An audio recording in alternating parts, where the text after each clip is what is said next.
Hi everyone, welcome back. I'm sitting here with my kitty cat Devlin, who's right here. He's so happy to just sit here and listen to stories with us today. I thought today we'd start reading parts of The Wonderful Wizard of Oz.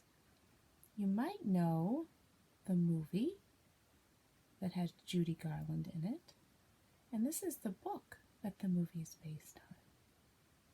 So I thought I'd read a chapter each day, and maybe when we get back, if I haven't finished the book, we'll keep reading it when we get back to school. So I'm going to read, and I have a lot of words on the page, so I will show you the pictures after I read all the words, and you might be able to see some of the pictures while I'm reading. Oh, there's Toto. That's Dorothy's dog. And look, there's the Scarecrow and the Tin Man.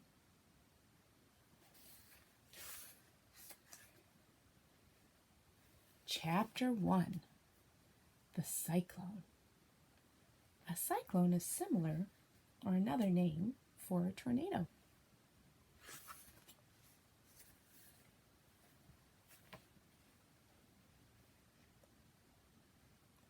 Dorothy lived in the midst of great Kansas prairies with Uncle Henry, who was a farmer, and Aunt Em, who was the farmer's wife.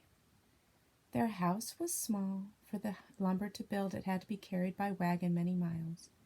There were 4 walls, a floor, and a roof, which made one room, and this room contained a rusty-looking cooking stove, a cupboard for the dishes, a table, 3 or 4 chairs, and the beds.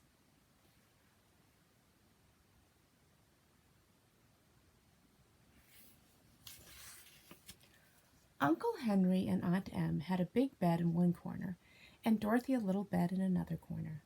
There was no garret at all, and no cellar, except a small hole dug in the ground called a cyclone cellar, where the family could go in case one of those great whirlwinds arose, muddy enough to crush any buildings in its path. It was reached by a trap door in the middle of the floor, from which a ladder led down into the small, dark hole.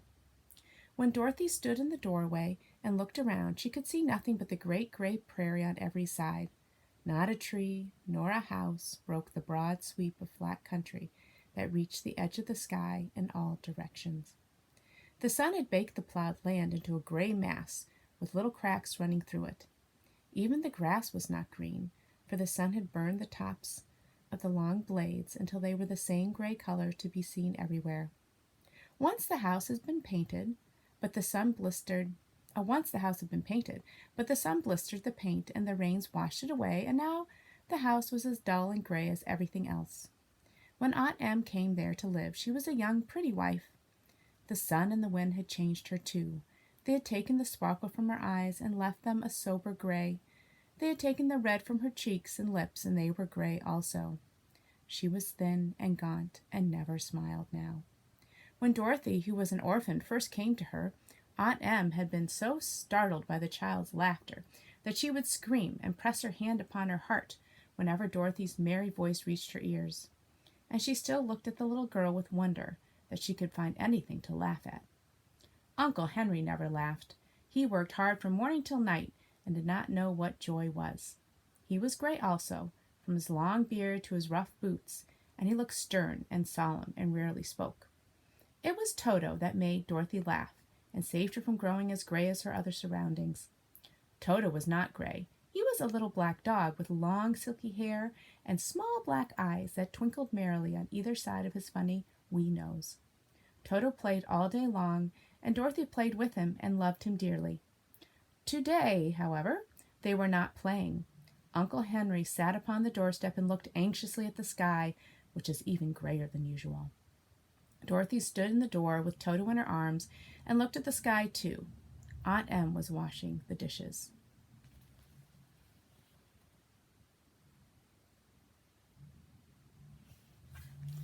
From the far north, they heard a low wail on the wind, and Uncle Henry and Dorothy could see where the long grass bowed in waves before the coming storm. There now came a sharp whistling in the air from the south, and as they turned their eyes that way they saw ripples in the grass coming from that direction also. Suddenly Uncle Henry stood up. "There's a cyclone coming, Em," he called to his wife. "I'll go look after the stock." Then he ran toward the sheds where the cows and horses were kept. Aunt Em dropped her work and came to the door. One glance told her of the danger close at hand. "Quick, Dorothy!" she screamed. "Run for the cellar!" Toto jumped out of Dorothy's arms and hid under the bed, and the girl started to get him. Aunt Em, badly frightened, threw open the trapdoor in the floor and climbed down the ladder into the small dark hole. Dorothy caught Toto at last and started to follow her aunt. When she was halfway across the room there came a great shriek from the wind, and the house shook so hard that she lost her footing and sat down suddenly upon the floor. A strange thing then happened. The house whirled around 2 or 3 times and rose slowly through the air. Dorothy felt as if she were going up in a balloon. The north and the south winds met where the house stood and made it the exact center of the cyclone.